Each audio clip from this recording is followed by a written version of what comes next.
मैं Shahzad Khan, assistant teacher of commerce, Sardar Patel Hindu inter college Shahjahanpur.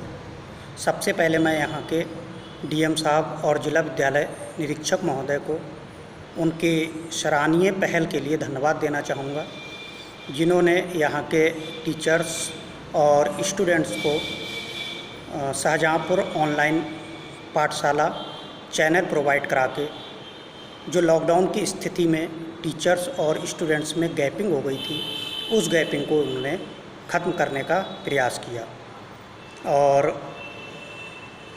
इससे यहाँ के विद्यार्थियों को योग्य एवं अनुभवी अध्यापकों से ज़्यादा सीखने का मौका मिला। और मैं चाहूँगा, मेरी रिक्वेस्ट है विद्यार्थियों से कि शाहजहाँपुर ऑनलाइन पाठशाला को ज़्यादा विद्यार्थी सब्सक्राइब कर लें इस चैनल को, जिससे उन्हें लॉकडाउन की स्थिति में भी उनकी पढ़ाई कंटिन्यू रहे, जारी रहे। और मुझे उम्मीद है जो डीएम साहब और जिला विद्यालय निरीक्षक महोदय की जो पहल रही है, ये बड़ा सराहनीय है और इसका बेनिफिट यहाँ के विद्यार्थियों को ही नहीं बल्कि और आसपास के ज़िले के जो विद्यार्थी हैं उन्हें भी पहुँचेगा। इस चैनल के माध्यम से उन्हें योग्य एवं अनुभवी टीचरों से ज़्यादा से ज़्यादा ज्ञान और अच्छी नॉलेज मिलेगी। Thank you.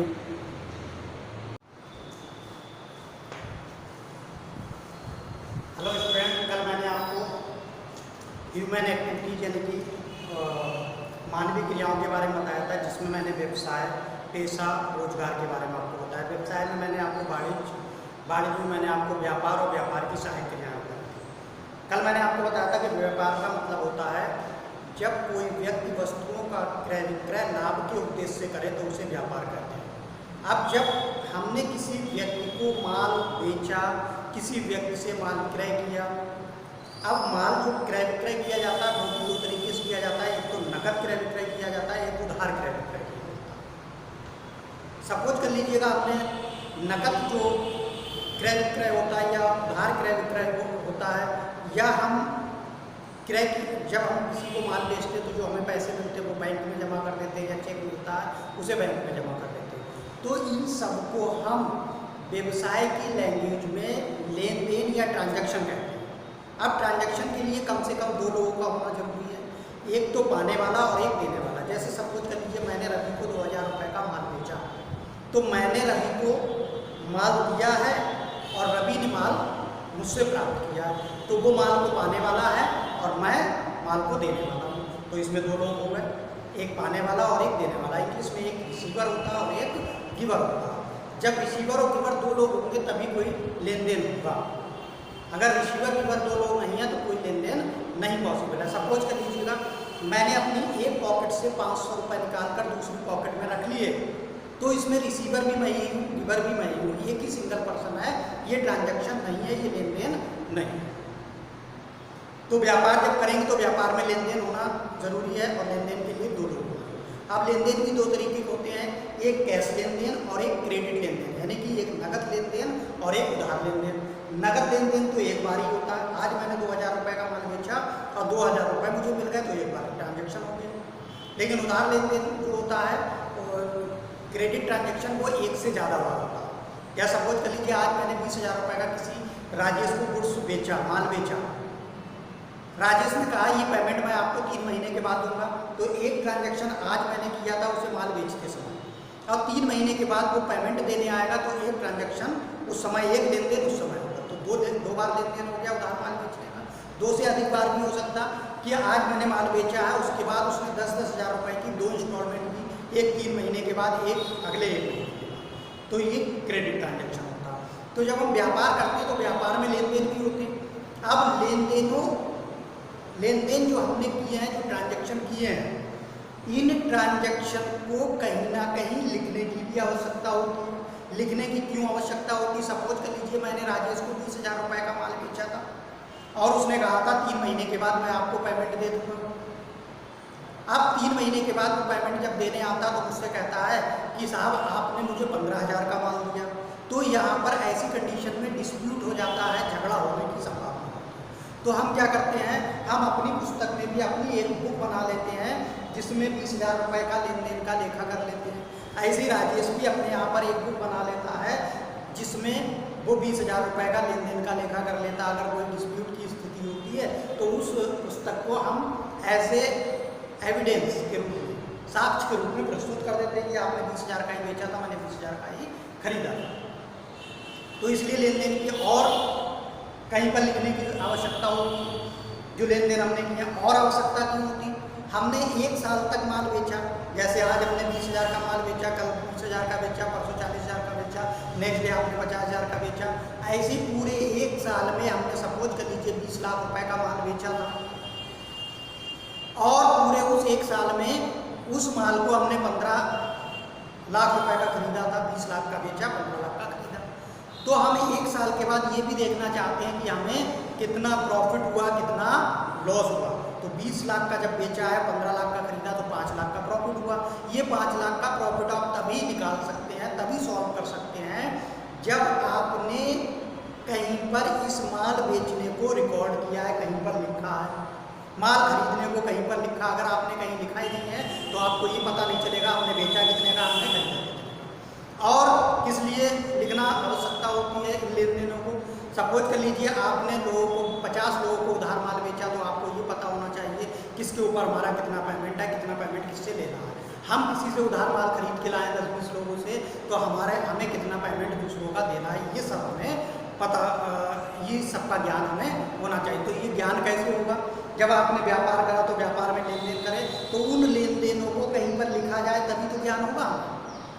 तो अब लिखने की जब बात आ जाती है तो यहाँ पर शुरू हो जाता है आपका पुस्तपालन या बही खाता।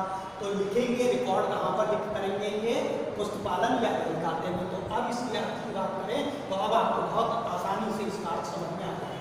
जैसे कि J.R. बॉटली बॉय ने कहा था, ये J.R. बॉटली बॉय की परिभाषा है। इस परिभाषा में उन्होंने कहा था बही खाता व्यापारिक लेन देन। अभी मैंने कहा था व्यापार में जो लेन देन होते हैं, माल का क्रय विक्रय और बैंक में पैसे जमा करना, बैंक से निकालना, किसी व्यक्ति को का पेमेंट देना, किसी व्यक्ति से पेमेंट लेना, ये सब व्यापारिक लेन देन है। तो व्यापारिक लेन देनों को निर्धारित पुस्तकों में, यानी कि ऐसे ही नहीं कहीं आपने दीवार पे लिख दिया या रोड पे लिख दिया, बल्कि एक पर्टिकुलर बुक में कहीं ना कहीं लिखेंगे। यानी कि एक निर्धारित पुस्तक बना लेते हैं, जैसे एक पुस्तक आप बना लेंगे, उस पर लिख देंगे रोजनामचा, रोजनामचे में इसको लिखेंगे। निर्धारित पुस्तकों में लिखने की कला है, लिखने की कला। तो यहाँ भी एक वर्ड आया है, कला है। कला का मतलब होता है किसी कार्य को सबसे अच्छे ढंग से करना। तो ऐसे ही उल्टा सीधा भी नहीं लिख देंगे, कुछ गलत सलत भी नहीं लिख देंगे, कटिंग नहीं करेंगे, बल्कि सबसे अच्छे ढंग से लिखेंगे इन लेन देनों, व्यापारिक लेन देनों को किसी निर्धारित पुस्तक में लिखने की कला है। दूसरा, स्पाइसर एवं पैगलर के अनुसार इन्होंने भी एक परिभाषा दी थी। इन्होंने कहा था वही खाता व्यापारिक तथा विशेष लेन देनों, यानी कि व्यापारिक लेन देन जो व्यापार में लेन देन होते हैं, माल का क्रय विक्रय करना। इसके अलावा विशेष लेन देन जो स्पेशल लेन देन होते हैं, कभी माल में आग लग गई 20,000 रुपये के, या कुछ और दुर्घटना में माल खराब हो गया, तो ये सब विशेष लेन देन होते हैं। कुछ पैसा हमारा मर गया, उधार हमने बेचा तो पैसा मर गया, कुछ सब विशेष लेन देनों को मुद्रा के रूप में लिखने की कला है। अब यहाँ पर एक इम्पोर्टेंट बात आई कि मुद्रा के रूप में, यानी कहने का मतलब है कि पुस्तपालन एवं बही खाता में केवल उन्हीं लेन देनों को रिकॉर्ड किया जाता है जिसका मुद्रा के रूप हो, जिसका रूप मुद्रा में हो, जिसका मूल्यांकन मुद्रा में हो, जिसका मेजरमेंट मुद्रा में कर दिया जाए। क्योंकि एक हमारी अवधारणा भी होता है मुद्रा मापन की अवधारणा। तो मुद्रा मापन की अवधारणा हमें ये बताती है कि केवल उन व्यापारिक लेन देनों का लेखा किया जाता है जिसका निर्धारण मुद्रा में हो गया हो। जैसे फॉर एग्जाम्पल मैंने रवि को 20,000 रुपये का माल बेचा, तो जो माल मैंने बेचा था वो कितने का था, 20,000 का। तो मुद्रा में उसका मूल्यांकन हो गया 20,000, इसलिए इसको पुस्तपालन या बही खाते में इसका रिकॉर्ड किया जाएगा। मैं कहूँ मैंने रवि को जो माल बेचा वो बहुत अच्छा था, अब इसका मुद्रा में मूल्यांकन नहीं है, उसकी क्वालिटी मैंने बताई, इसका लेखांकन, इसका लेखा पुष्ट पालन में या बही खाते में नहीं होगा, क्योंकि उसकी क्वालिटी हमने बताई है, उसका मापन मुद्रा में नहीं किया गया। इसके बाद मैं कहूँ कि 20,000 रुपये का माल जल गया, आग लग गई, तो जो जला हुआ माल है उसका 20,000 रुपये में मूल्यांकन किया गया, तो इसलिए उसका लेखा होगा। गोडाउन में आग लग गई, बहुत सारा माल जल गया, तो इसका लेखा नहीं, क्योंकि केवल वही पुष्ट पालन में लेखे होते हैं जिनका माप मुद्रा में होता है, तो में लिखने की कला है। इसके बाद रोलैंड के अनुसार इन्होंने भी कहा था पुष्ट पालन सौदों का मतलब है ट्रांजैक्शन, लेन देन करना। जैसे हम माल बेचते हैं, माल खरीदते हैं, बैंक में जमा करते हैं, बैंक से पैसा निकालते हैं, किसी व्यक्ति को उधार दिए पैसे, किसी से उधार दिए, ये सब सौदे हैं, यानी कि इंग्लिश में इसे ट्रांजैक्शन कहते हैं, लेन देन भी कहते हैं, सौदा भी कहते हैं।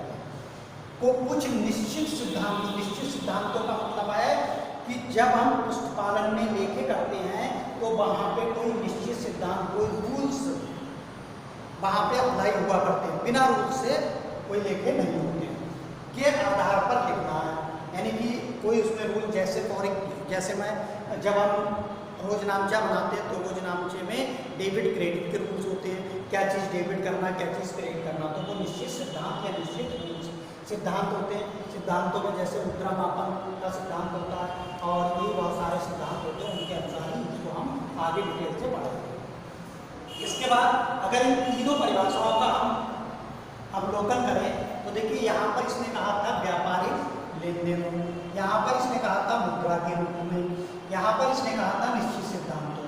तो इन तीनों के अवलोकन के बाद एक परिभाषा अगर हम आदर्श परिभाषा बना दें, उसे आदर्श परिभाषा कह सकते हैं। परिभाषा को बनाकर उसकी ये परिभाषा बनती है, पुष्ट पालन या बही खाता वह विज्ञान एवं कला है। कला क्या होती है? किसी कार्य को सबसे अच्छे ढंग से करना कला है। जैसे कि कला, वैसे आपने जनरली कला का मतलब ये समझा होगा, कोई अच्छा सा कमल का फूल बना देना, तो अच्छा सा कमल का फूल बनाना कला है, सबसे अच्छे ढंग से कार्य करना कला है। विज्ञान का मतलब है जहाँ पर रूल्स एंड रेगुलेशन, सिद्धांत, नियम अप्लाई होते हैं। तो हमारा जो पुष्ट पालन है वो कला भी और विज्ञान भी, क्योंकि यहाँ पर सबसे अच्छे ढंग से कार्य किया जाता है सीक्वेंस में, यानी कि क्रम में कार्य किया जाता है, इसलिए ये कला है। विज्ञान इसलिए क्योंकि इसमें नियम, उपनियम, सिद्धांत भी इसमें अप्लाई होते हैं, लागू होते हैं, इसलिए ये विज्ञान भी है। कला एक विज्ञान है जिसके द्वारा विभिन्न व्यापारिक लेन देन, अभी मैंने बताया था कि पुष्ट पालन में व्यापारिक लेन देनों को रिकॉर्ड किया जाता है। किससे रिकॉर्ड किया जाता है? निश्चित नियमों से, यानी कि रिकॉर्ड करने के कोई निश्चित नियम भी होते हैं और विभिन्न पुस्तकों में कोई निश्चित पुस्तकें होती हैं जिनमें इनको लिखा जाता है। तो अब आपको क्लियर हो गया होगा कि आपके पुष्ट पालन और बही खाता क्या है। साधारण लैंग्वेज में कह सकते हैं जितने भी व्यापारिक लेन देन होते हैं उनको किसी निश्चित पुस्तकों में निश्चित नियम के अनुसार, निश्चित सिद्धांतों के अनुसार, और जो व्यापारिक लेन देन होते हैं वो किससे रिलेटेड होते हैं? वो व्यक्तियों से भी रिलेटेड हो सकते हैं, कंपनियों से भी संबंधित हो सकते हैं, संस्थाओं से भी संबंधित हो सकते हैं, और उनका व्यापारिक लेन देनों को रिकॉर्ड करने का एक निश्चित उद्देश्य भी होता है कि इन फ्यूचर में हमें ये पता चल जाए हमें कितना प्रॉफिट हुआ, कितना लॉस हुआ, यानी कितना लाभ हुआ, कितना हानि हुई। इसके अलावा हमें दूसरों से पैसा लेना कितना है, दूसरों का पैसा देना कितना है। इसके अलावा हमारे जो व्यापार की आर्थिक स्थिति है, हमारे ऊपर कर्ज कितना है, हमारी संपत्तियाँ कितनी हैं, इन सब के लिए ये सब हमारा उद्देश्य होता है व्यापारिक लेन देन को रिकॉर्ड करना। तो जहाँ पर इसको रिकॉर्ड करना जो कहलाता है वो क्या कहलाता है? बुक कीपिंग या पुष्ट पालन कहलाता है। अब आगे हम अगर पुष्ट पालन के कुछ उद्देश्य की बात करें तो उद्देश्य तो वैसे ही आपके समझ में आ गए होंगे इसमें सारी चीज़ों से।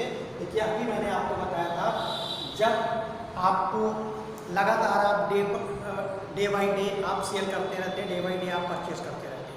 एक साल में आपने 20 लाख रुपए का गुड्स बेचा था, माल बेचा था और 15 लाख का खरीद के लाए थे, और खरीद के लाने में सपोज कर लीजिए 2 लाख रुपए और खर्चे भी हुए आपके, तो टोटल 17 लाख रुपए का आपका पड़ा गुड्स। आप 20 लाख का उसे जब बेच दिया तो एक साल के बाद आप ये जरूर जानना चाहेंगे कि हमें एक साल में हमारे बिजनेस से कितना लाभ हुआ है या हानि हुई है। तो हमारे पुष्ट पालन का जो उद्देश्य है, पहला उद्देश्य है लाभ हानि ज्ञात करना। अब दूसरा उद्देश्य देखिएगा, अब लाभ हानि ज्ञात, लाभ तो हुआ है हमें 3 लाख रुपए का। अब हमने बहुत सारी संपत्तियां भी हमारे पास थी, हमारे पास बहुत सारे दायित्व, हमारे ऊपर दायित्व भी थे, हमारे ऊपर कर्ज भी था। तो हमें ये भी ज्ञात करना होता है कि व्यापार की आर्थिक स्थिति क्या है। व्यापार की आर्थिक स्थिति का मतलब होता है कि हमारे पास कितने रुपए की संपत्तियां हैं, कितने रुपए हमें दूसरों का देना है। तो ये हमारी आर्थिक स्थिति भी ज्ञात करना कि हमें कितने की संपत्ति, बिल्डिंग, मशीनरी, फर्नीचर और हमारा दूसरों के ऊपर कर्ज और दायित्वों का मतलब होता है हमारे ऊपर कितने लोगों का कर्ज है। ये सब भी ज्ञात किससे होता है, आपका पुष्ट पालन एवं बही खाता का दूसरा उद्देश्य होता है व्यापार की आर्थिक स्थिति ज्ञात करना। तीसरा उद्देश्य होता है व्यापार की प्रगति की जानकारी करना, क्योंकि हम पर ईयर रिकॉर्ड रखते हैं सारे, यानी कि हर साल हम लाभ हानि खाता बनाकर लाभ ज्ञात करते हैं, आर्थिक चिट्ठा बनाकर आर्थिक स्थिति ज्ञात करते हैं। इनके बारे में आगे आपको बताऊंगा। इसके बाद जैसे पिछले साल हमको लाभ हुआ था 5 लाख रुपए का और इस साल लाभ हुआ था 6 लाख रुपए का। तो इसका मतलब है कि हमारा व्यापार जो है वो प्रगति पर है, आगे बढ़ता जा रहा है। तो व्यापार की प्रगति की जानकारी भी हमने पुष्ट पालन एवं बही खाते से मिला करते हैं। थैंक यू, आपके सब कुछ समझ में आ गया होगा और इस वीडियो को आप ज़्यादा से ज़्यादा लाइक करिएगा, शेयर करिएगा और जिससे और स्टूडेंट्स को भी इसका बेनिफिट, इसका फायदा मिल सके और ये और स्टूडेंट को भी इन सबकी जानकारी, कॉमर्स का ज्ञान मिल रहा है। ओके।